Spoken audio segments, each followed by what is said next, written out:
ইসলামী ব্যাংককে খুব দ্রুত রাহুমুক্ত করতে হবে। দরকার হলে ইসলামী ব্যাংক নামে কোনো ব্যাংকই থাকার দরকার নাই।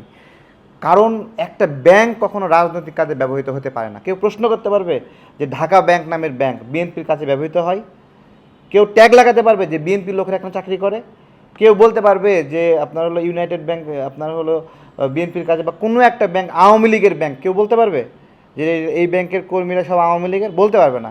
তাহলে আলাদাভাবে একটা আইডেন্টিটি বানায়, আসলে জামাত কখনো এই সমাজের অংশই হতে চায়নি, বরঞ্চ জামাত তাদের অংশ নিয়ে আলাদা হতে চাইছে সবসময়।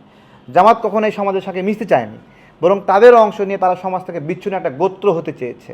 এই যে হতে চাওয়া, এইটাই তারা এই সমাজের প্রতিনিধিত্ব করতে পারবে না।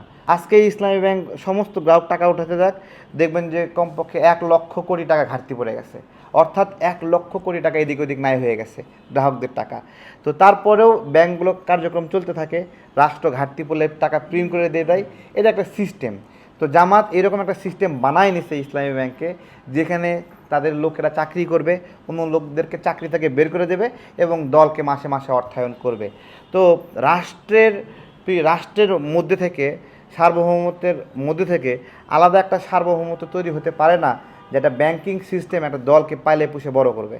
এরকম সুযোগ না। এরকম হইলে জঙ্গি অর্থায়ন হবে, সন্ত্রাসী কার্যক্রমে অর্থায়ন হবে, নির্বাচনে অর্থ ব্যয় করবে। এই কাজগুলো ইসলামী ব্যাংকে ব্যবহার করছে।